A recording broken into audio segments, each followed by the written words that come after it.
Los rendimientos japoneses a 30 años vuelven a superar el 3%. Están dando una clara señal de alerta. Y en este vídeo te voy a explicar el porqué.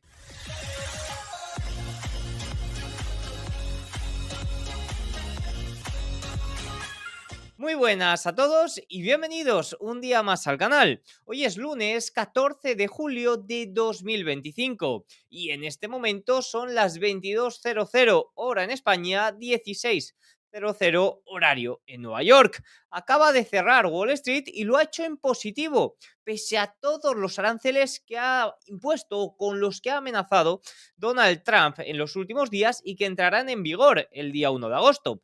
Tasa arancelaria efectiva vuelve a situarse al 20% y la incertidumbre arancelaria, la incertidumbre comercial, vuelve a repuntar.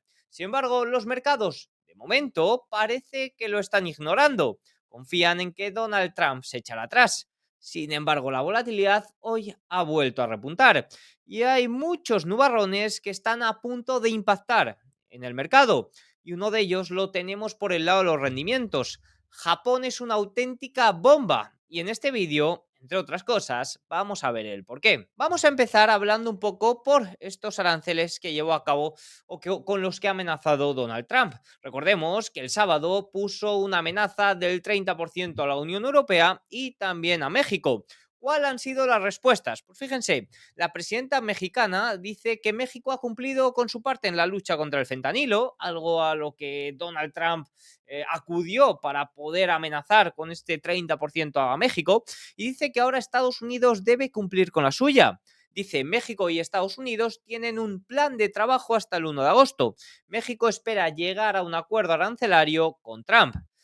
Por el lado de la Unión Europea, si bien ayer domingo Ursula von der Leyen dijo que no impondrá represalias a Estados Unidos hasta el 1 de agosto y que confía en que se llevará a cabo un acuerdo, ahora también salen noticias de hoy mismo lunes por parte de Bloomberg de que se están aliando con países también afectados. Fíjense, la Unión Europea se está preparando para intensificar su compromiso con otros países afectados por los aranceles, tras una serie de nuevas amenazas de Trump al bloque y otros socios comerciales. Según personas familiarizadas con el asunto, esto lo hace Bloomberg para lavarse un poco las manos, los contactos con naciones como Canadá y Japón podrían incluir el potencial de coordinación. Es decir, están tratando de coordinarse con otros países afectados. Simplemente por ver cómo es la situación, en este momento la Unión Europea y Canadá son los mayores compradores de Estados Unidos. Son los mayores, son los países con los que Estados Unidos tiene el mayor eh, o a los que más exporta, ¿no? No el mayor déficit comercial, pero a los que más exporta, aunque bueno, en cuanto a déficit comercial sí que es cierto que también la Unión Europea es uno de los principales países, aunque el mayor déficit comercial, como podemos ver aquí, está con China y en segundo lugar con México. Más cosillas, si Trump lleva a cabo sus amenazas arancelarias, se calcula que ingresaría alrededor de 850.000 millones de dólares en recaudaciones. Sería este el mayor aumento de impuestos en la historia de Estados Unidos. Los ingresos recaudados por estos impuestos a las importaciones más que compensarán cualquier impulso macroeconómico derivado de recortes fiscales. Sin duda, sería un auténtico éxito, una recaudación récord que ayudaría un poco a suplir el gran gasto que tiene la administración. Recordemos que en lo que va de año fiscal 2025, los ingresos por aranceles ya superan los 100.000 millones de dólares. Esta estructura, al final de los aranceles, cumple dos funciones. En primer lugar, recaudar ingresos en un momento de déficit récord, es decir, compensar un poco esos grandes gastos, unos grandes gastos que vienen sobre todo de seguridad social, de intereses netos, ya que los rendimientos a largo plazo se mantienen muy elevados.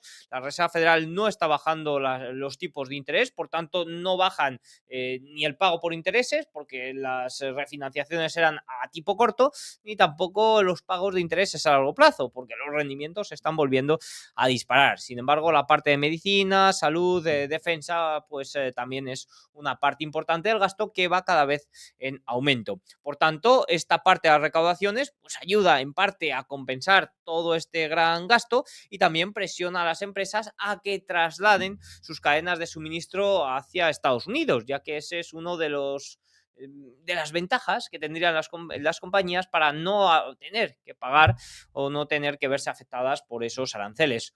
Unos aranceles que, por cierto, mañana con los datos de inflación veremos si se están trasladando o no al consumidor o si lo está absorbiendo en su totalidad las compañías. Pero el mensaje de los aranceles es claro: la política comercial se está utilizando ahora como una herramienta principal de gestión económica, no como algo secundario, como lo había hecho hasta ahora Estados Unidos. Volvemos a la mayor tasa arancelaria, recuerden, de los últimos 100 años. Más cosillas del día de hoy: se ha conocido la balanza comercial de China y vemos que China terminó la primera mitad de año con un superávit comercial récord de alrededor de 586.000 millones de dólares, después de que las exportaciones hacia Estados Unidos han comenzado a estabilizarse tras los aranceles. Fíjense, las exportaciones aumentaron un 5,8% en junio respecto al año anterior, alcanzando los 325.000 millones de dólares. Las importaciones aumentaron un 1,1%, registrando su primer crecimiento desde febrero. Aquí podemos observar cómo las exportaciones chinas han alcanzado un máximo histórico en los primeros 6 meses del año.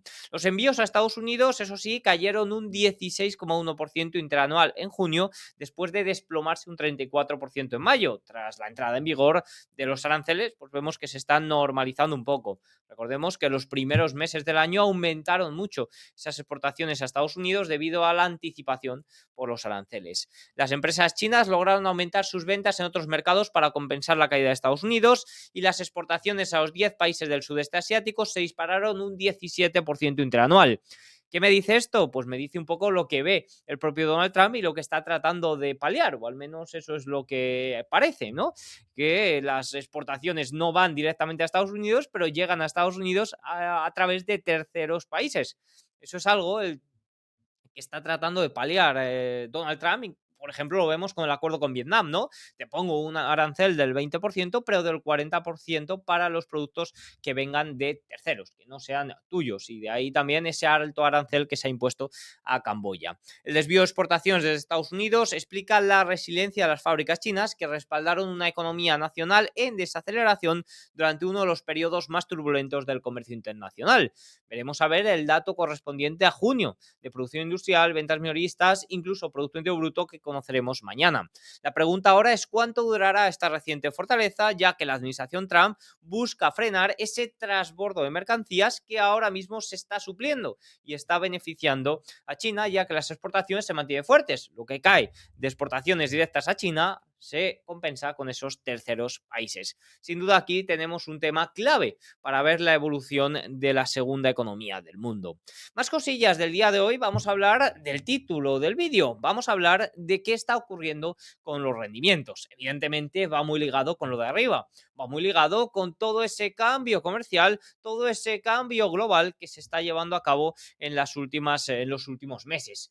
Y también implica a Japón, uno de los principales socios comerciales de Estados Unidos, con el que no se ha llegado a un acuerdo y que, recordemos, es el mayor tenedor de deuda estadounidense. Fíjense, el rendimiento del bono japonés a 30 años está superando de nuevo el 3,10%. De hecho, se ha acercado casi a ese 3,2% en la última sesión. Sin la intervención del Banco de Japón, ya saben que no hay apetito privado suficiente para financiar la deuda del gobierno, ni a largo plazo ni casi a corto plazo. Durante años, el Banco de Japón compró más de la mitad de la deuda emitida. Y fíjense cómo en las últimas subastas no está acudiendo, y eso está haciendo que no se lleven a cabo subastas para nada sólidas. Estamos presenciando algo que no ocurría desde hace más de una década: una presión sostenida en el extremo largo de la curva de rendimientos japonesa, más allá de un simple repunte puntual. Evidentemente, lo que vimos en mayo se podía haber quedado en un repunte puntual. Recordemos que el Ministerio de Finanzas japonés intervino, llegó al 3,18% en mayo de 2025, y el Ministerio de Finanzas japonés intervino para anunciar que iba a emitir más bonos bonos, más deuda a corto plazo que a largo plazo para tratar que los rendimientos a largo plazo no siguieran disparándose. Recordemos que en su día tuvo impacto en el VIX, repuntó el VIX considerablemente, incluso superó los 20 y terminó afectando, incluso hubo ahí cierta corrección por el lado de la renta variable. Por tanto, es evidente pensar que puede verse impactada la renta variable también en esta ocasión. Luego voy a dar un poquito más de detalle sobre esto.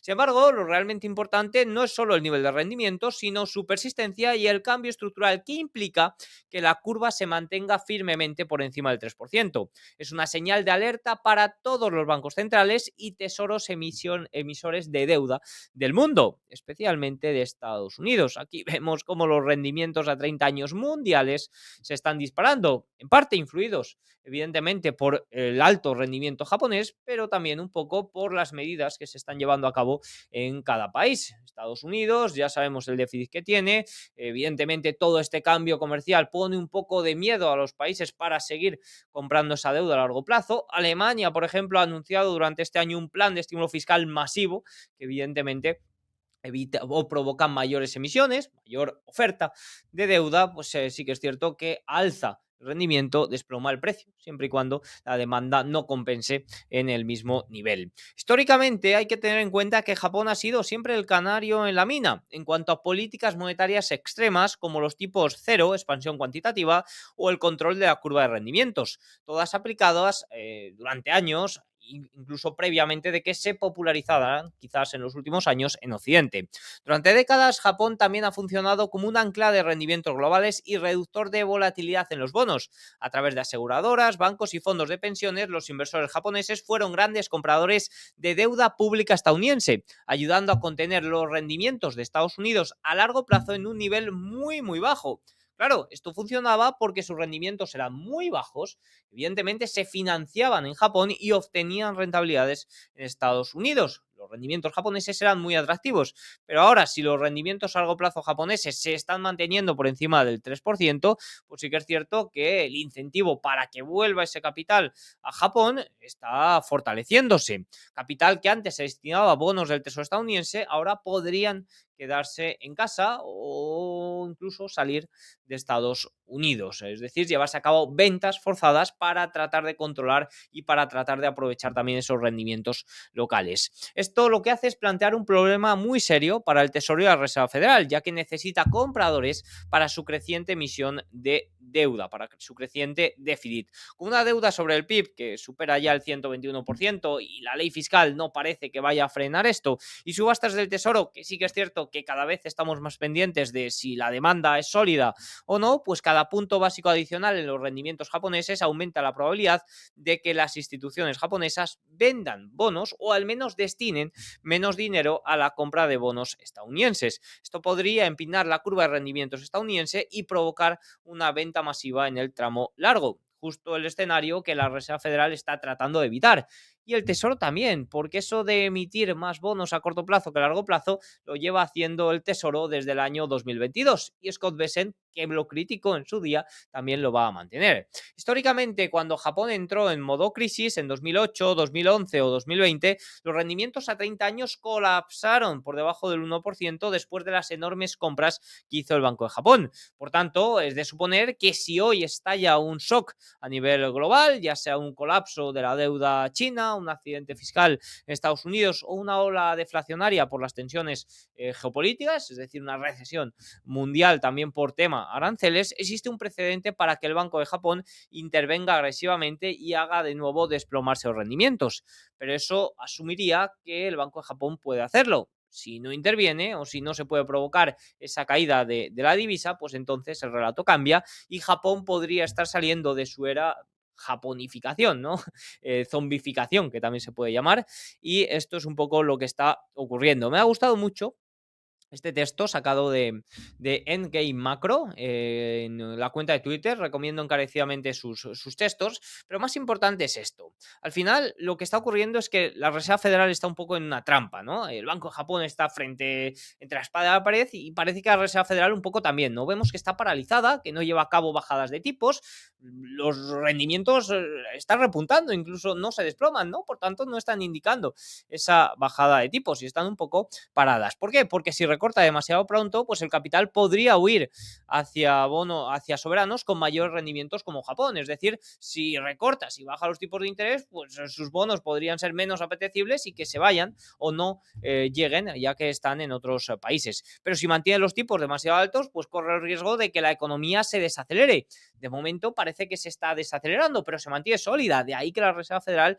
decida mantener los tipos en estos niveles. El Tesoro tendría aún menos compradores extranjeros para deuda a largo plazo, lo que acentuaría la dependencia de emisiones a corto y la extracción de liquidez del repo inverso, algo que ya ha sucedido ambas ocasiones. Por tanto, el Tesoro ya no puede hacer mucho más y la Reserva Federal está entre la espada y la pared. Una situación bastante compleja. Yo cuando a menudo escucho a comentaristas de mercado decir, no, la Reserva Federal tiene que bajar los tipos de interés, tiene que subirlos, es una decisión bastante compleja y que tiene muchas implicaciones, sobre todo con todos los cambios que se están llevando a cabo a nivel global. Al final, el rendimiento japonés a 30 años es una señal clara. Si se mantiene por encima del 3% o sigue subiendo, amenaza a desmontar los rendimientos a largo plazo a nivel global.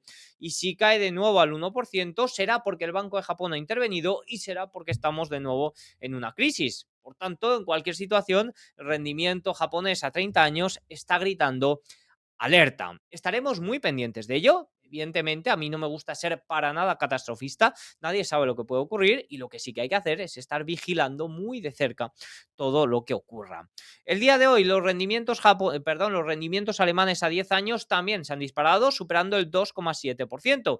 Los rendimientos a largo plazo mundiales están yendo al alza. Fíjense que también el rendimiento a 30 años de Alemania ha subido hasta el 3,25% el día de hoy, alcanzando su nivel más alto desde el año 2023. Y eso que el Banco Central Europeo ha llevado 10 bajadas de tipos, para que vean que los rendimientos a largo plazo no dependen de las decisiones de los bancos centrales, dependen de las expectativas de inflación, expectativas de crecimiento y especialmente expectativas de déficit fiscal.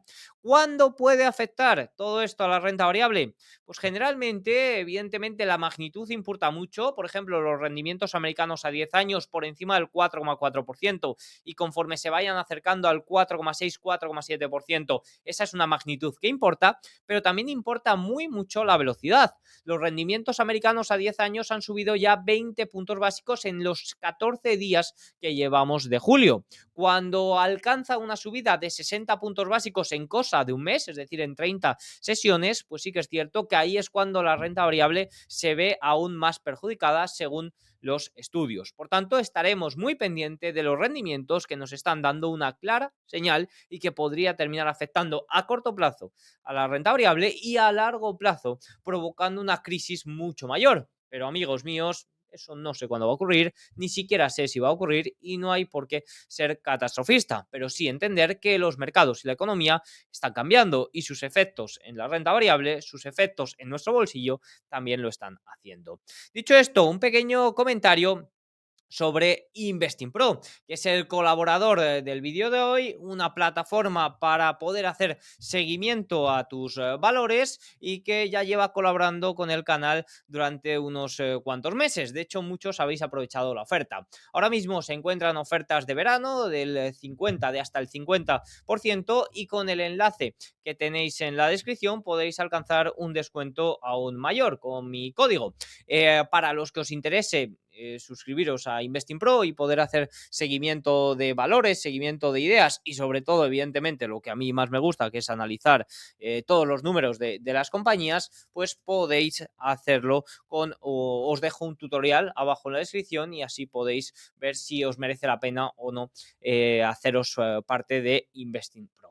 Así que nada, gracias a Investing Pro por colaborar con el canal un mes más. Dejo abajo en la descripción el vídeo, dejo también el enlace y si os interesa, pues os invito a que lo reviséis. Más cosillas, situación de mercado del día de hoy. Vemos que el S&P 500 ha subido 0,14%, 6.268.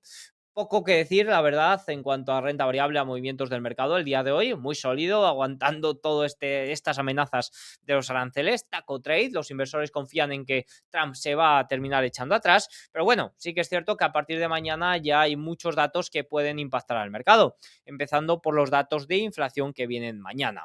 De momento el S&P 500 está aguantando niveles clave, el mercado está mostrando, sí que es cierto, signos de tensión, lo hemos visto por ejemplo el día de hoy, un S&P 500 al alza alza, pero un VIX también al alza, que ha llegado a superar el día de hoy 17.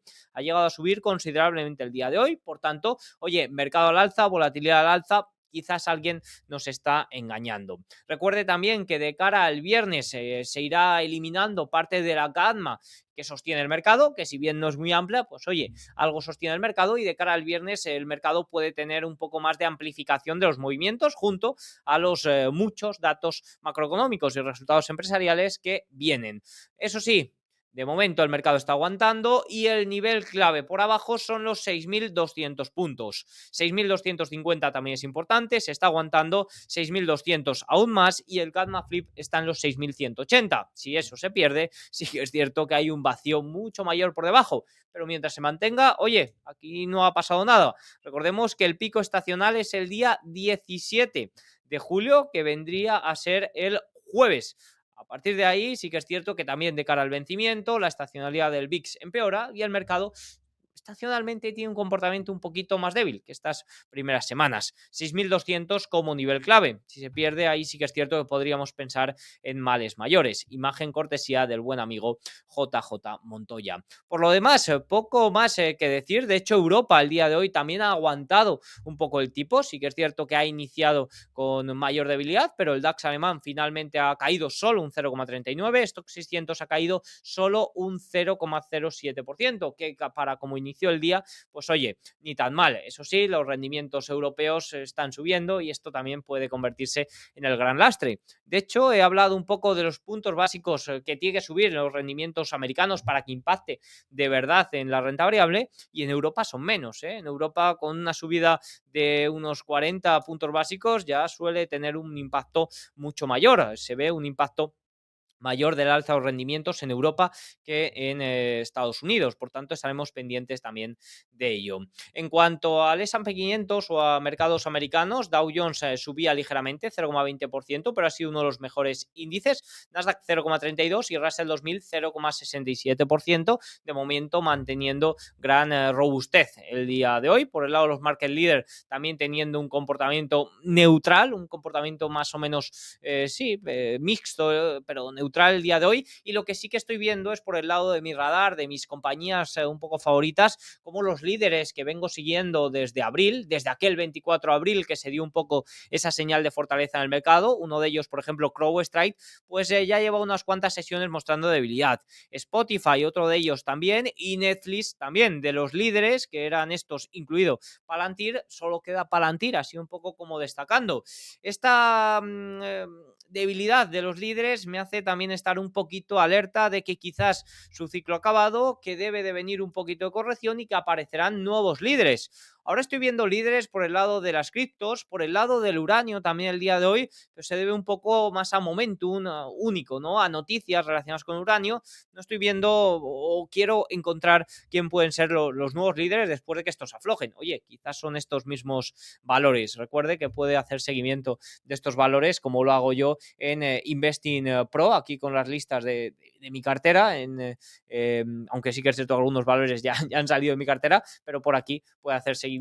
Dejo abajo en la descripción el enlace. Y por lo demás, poquito más. Fíjense que, por ejemplo, el dólar el día de hoy, pese al alza de los rendimientos, también está repuntando algo de terreno, superando ya medias y camino de media de 50 sesiones. Ese es el punto clave. Recuerde que el dólar parece que está entrando en un poco o intentando hacer suelo, intentando rebotar un poco, también acompañado por esa salida de liquidez debido a que se va a rellenar el TGA tras la aprobación de la ley fiscal. Punto también macro importante a favor del dólar. El oro hoy corrige un poquito lo que sube el dólar. Bitcoin sigue marcando nuevos máximos históricos y ha superado los 120.000 el día de hoy, y el West Texas, petróleo West Texas, con ligeras caídas. Dicho esto, para mañana tenemos muchos datos importantes. Datos económicos que conoceremos en China, datos de sentimiento económico alemán en la eurozona, y en Estados Unidos, dato importantísimo de inflación al consumo.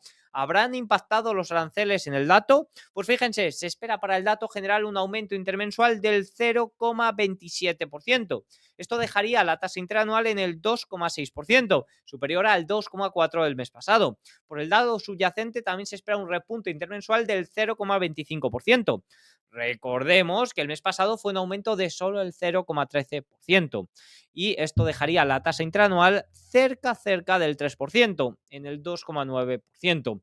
Veremos a ver, un dato inferior a ello sería muy positivo a nivel económico porque los aranceles no estarían impactando al consumidor, pero cuidado si salen estos datos o incluso superiores porque mostrarían cierto riesgo o cierto impacto por el lado de los aranceles. También datos manufactureros de Nueva York y el inicio de la temporada de resultados empresariales con los bancos JP Morgan, Citigroup, Wells Fargo, también la gestora BlackRock presentará mañana.